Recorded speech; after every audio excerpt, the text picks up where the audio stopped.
Bonjour les élèves, nous allons aujourd'hui commencer une nouvelle unité, à la sueur de ton front. Comme d'habitude, nous commençons par un petit travail ensemble pour découvrir de quoi s'agit-il dans les nouvelles unités. Je vais vous demander silencieusement et attentivement de lire ces mots que vous voyez dans cette petite image, pour essayer de découvrir à quoi revient-il. Propreté, rangée, propre, vaisselle, blanc, balai, épuisant, ménage, frotter, corvée, chiffon, nettoyer, quotidiennement, poussière. À quoi pensez-vous quand vous lisez tous ces mots? Bien sûr, c'est le travail domestique. Et comme vous remarquez, le mot ménage est écrit en rouge. Et le travail domestique, c'est le travail à la maison, exercé normalement par notre maman, qui a la responsabilité de prendre soin de sa maison et de sa famille.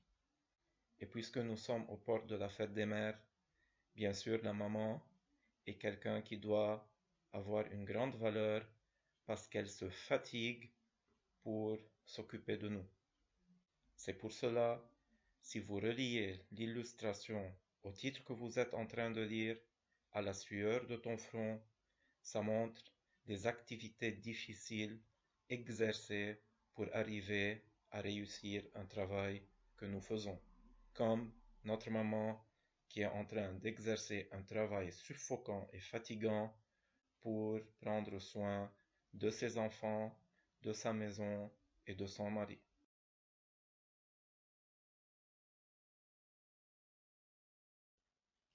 Donc, après avoir observé l'illustration, vous allez remarquer qu'il s'agit d'un tableau de peinture.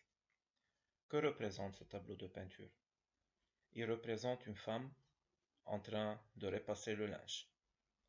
Cette femme, qui est-elle à votre avis? Une mère, une domestique, une servante? À quoi pensons-nous? En fait, nous pouvons dire qu'il s'agit d'une servante, mais si vous observez très bien le lieu dans lequel elle se trouve, c'est un lieu simple et modeste, montrant la pauvreté. Donc, il ne s'agit pas d'une servante, mais il s'agit plutôt d'une mère qui prend soin de sa famille. Cette mère exerce son travail quotidien.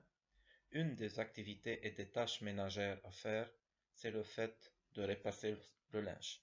C'est-à-dire, elle enlève les plis du linge qui vient d'être lavé. Son travail est fatigant et pénible, c'est une corvée. Le linge qui l'entoure fait penser que sa charge de travail est très importante. Ce travail est fatigant, mais elle le fait avec amour et joie. Elle se donne à son travail afin de rendre son foyer accueillant. Et vous, mes chers élèves, vous devez travailler, vous devez vous donner à votre travail pour pouvoir réussir votre année scolaire et réussir dans la vie. Rien n'est facile, il faudrait vraiment se fatiguer en travaillant pour réussir et réaliser nos rêves. Commençons par le texte de la page 162-163. Tout d'abord, ce texte est écrit par Émile Zola. Émile Zola est un écrivain français naturaliste, c'est-à-dire c'est quelqu'un qui représente la réalité telle qu'elle est sans faire aucun changement. Pour vous passer une information rapide, Émile Zola, il s'intéressait beaucoup aux classes sociales pauvres et classes ouvrières.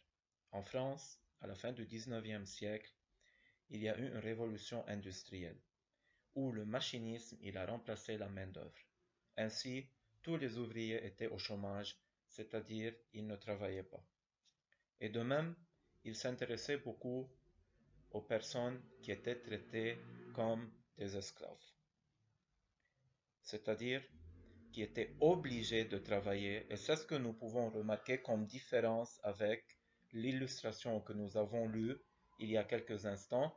C'était une mère qui faisait son travail avec amour, avec joie, alors que nous allons voir dans ce texte comment les personnes étaient obligées de travailler et le travail qu'ils faisaient était de même fatigant, mais bien sûr, ils ne le faisaient pas avec joie parce qu'ils étaient obligés de le faire. Émile Zola, il a traité ces sujets dans la majorité de ses livres, tel Germinal, duquel est extrait ce texte, et vous avez le titre d'un autre roman qui est appelé L'Assommoir. Nous allons voir ensemble alors de quoi s'agit-il dans ce texte en lisant et en observant attentivement les illustrations qui vont suivre dans la page suivante. Donc, mes chers élèves, si vous observez ces trois illustrations en noir et blanc, vous allez remarquer qu'elles nous représentent des mineurs qui sont en train d'exercer un travail fatigant. Ils se trouvent dans des galeries étroites et sombres. Dans la deuxième illustration, vous remarquez les poutres de bois qui supportent les rochers, les murs et les parois de cette galerie. Les personnages, à peine ils ont un espace pour pouvoir se déplacer et travailler. Comme vous remarquez, il est allongé, alors que celui de la première illustration exerce avec une grande force son travail, ce qui montre que c'est un travail difficile. Dans la troisième illustration, ces personnages qui sont assis étouffent peut-être, ils se reposent, ils cherchent un moment de calme et de repos après avoir exercé un travail difficile. Et si vous remarquez et vous reliez ces trois illustrations à celles qui se trouvent dans votre livre à la page 162, vous allez retrouver le même point commun, c'est quelqu'un qui étouffe, qui se repose, parce que normalement un tel lieu n'est pas un bon lieu de travail, mais ils sont obligés de le faire. Ainsi, à travers ces illustrations, nous allons rentrer dans les idées générales qui composent notre texte et le découvrir ensemble. Nous arrivons, mes chers élèves, maintenant au genre de ce texte. On pourrait supposer deux genres possibles, un récit romanesque ou un récit autobiographique, et ceci, on peut le découvrir à travers le texte. Si notre texte est rédigé à la troisième personne, il s'agit d'un roman ou bien un récit romanesque ou bien un extrait d'un roman. Et si le texte est rédigé à la première personne, il s'agit alors d'un récit autobiographique. Le chapeau nous représente ce que nous avons déjà émis comme hypothèse, des personnages qui sont des ouvriers qui travaillent dans les mines au XIXe siècle et qui nous montrent leur état physique et moral, la souffrance. Pour conclure, toutes ces idées que nous venons de relever se retrouvent alors dans le choix du verbe taper qui se trouve dans le titre de ce texte. C'était des ouvriers qui exerçaient un travail fatigant. Ils étaient en train de taper tous, sans exception. C'est un travail difficile. Ils étaient obligés de le faire. Alors, quand vous allez lire ce texte, mes chers élèves, vous allez retrouver qu'il s'agit des personnages qui sont des ouvriers et qui faisaient ce travail fatigant pour gagner le pain quotidien.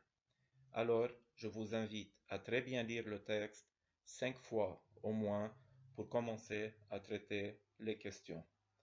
Bonne chance et bon travail.